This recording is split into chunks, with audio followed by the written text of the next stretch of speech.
Hey, what's up, guys? It's the Vapers back again, and today we're starting off a series on the different kinds of vaping equipment. Today we have starting off with our basic one, which is a Vision Spinner Generation 2, and then we're going to be going all the way up to regulated mechanical mods with RDAs. We're going to show build videos along the way, but for today we're starting off with the easy, one that everyone knows from vaping, just a nice vape pen.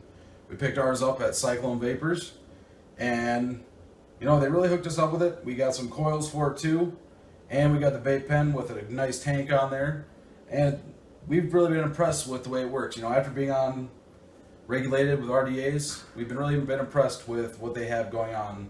So the battery is the Vision Spinner 2, and then the tank is an Ego tank. It's just a basic setup.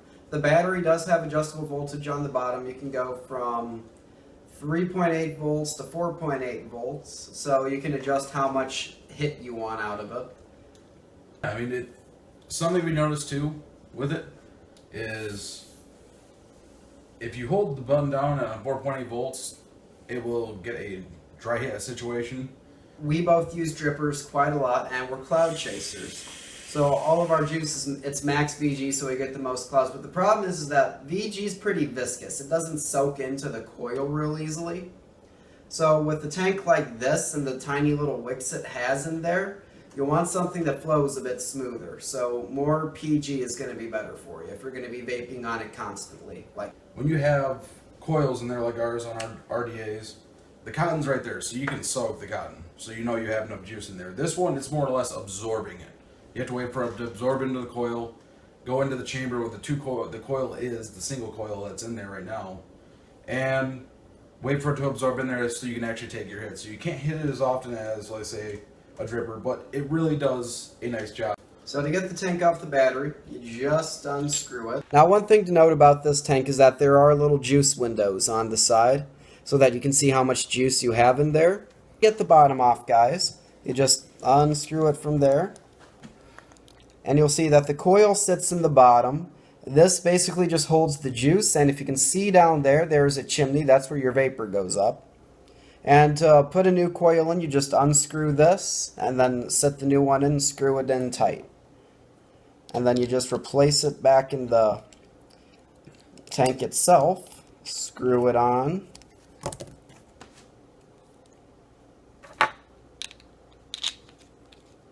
Screw it on there. Now, if you've just put a new coil in here, the best thing to do is to prime it, which means you suck on it until you can taste a little bit of the flavor. So you just go without pressing the button. You just saw up close, how to operate the tank. Now I'm going to go a little over about what the battery is.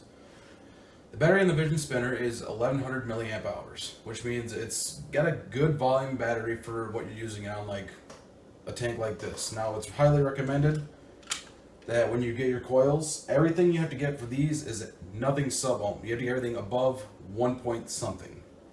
It's got to be 1.1, 1.8, 1.5, whatever it is.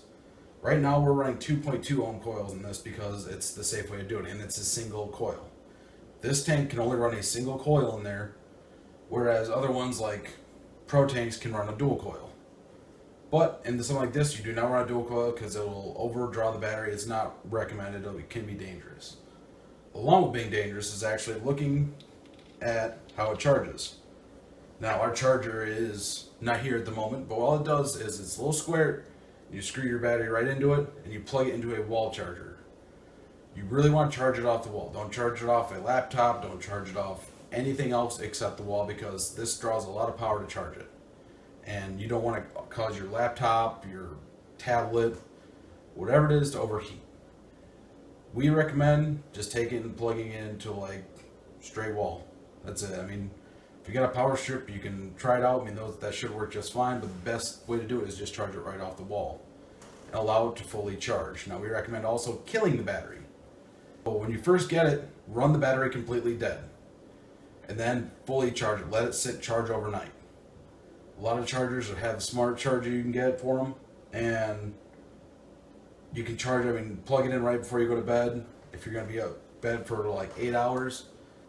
Now also, when you're looking at it, it takes 5 clicks to turn it off. So turn your battery off before you charge it. Then when you click it 5 times rapidly on the button, you'll see it blink white at you. And then when you hit the button, you can actually see it comes up yellow. Right now, ours is between the 30 and 60% range. That's what the yellow means when you click the button. When it gets down to showing red when you hit the button, it means you're anywhere from 10 to 30%, which means you need to get a charger. And when it's fully charged, when you press the button, it'll become green. It's very key to pay attention to that because you don't want to end up not having your vaporizer when you need it. Going back to that, it just screws right on. And right now, I'm going to let Zach vape on a little bit and show you guys really, I mean, it's not anything that gets a small hit.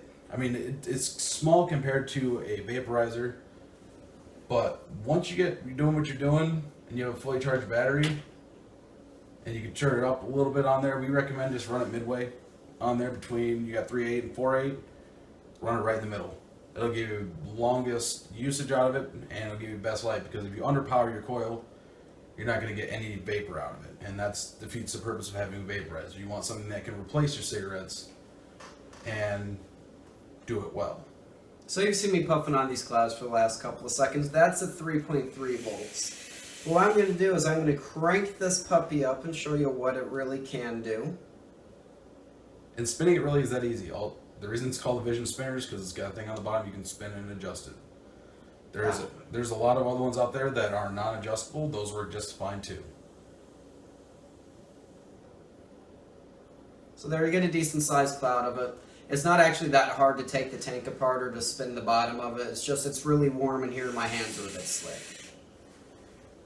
And really, you can upgrade to different tanks on this. You can't run, even though I can take off my RDA just like that. And if you look at his tank, as soon as he gets done hitting that, I'm going to show you something. Alright?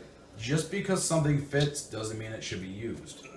So, when you have an 1100 milliamp battery and you try to screw on your RDA, or a small RDA, whatever you're using at the time, don't do this. Not only do you look ridiculous, but it's also very dangerous, because you're putting something on it that's ohming out 0.2 as a sub-ohm build that on something like a 50 watt device and up, it can handle. But on something like this, where it's only meant for running something that's non-sub-ohm, it'll actually cause it to get hot very quick, to the point where you won't be able to touch it, and it can even cause trouble with your RDA. It could short it out, it could fry it, it could cause it to explode, because it's overdrawing the power. The biggest worry about this is your battery.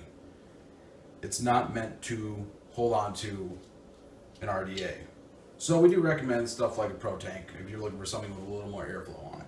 And if you're looking for a bigger tank on here, stay within, above 1 ohm. No sub-ohm stuff for these.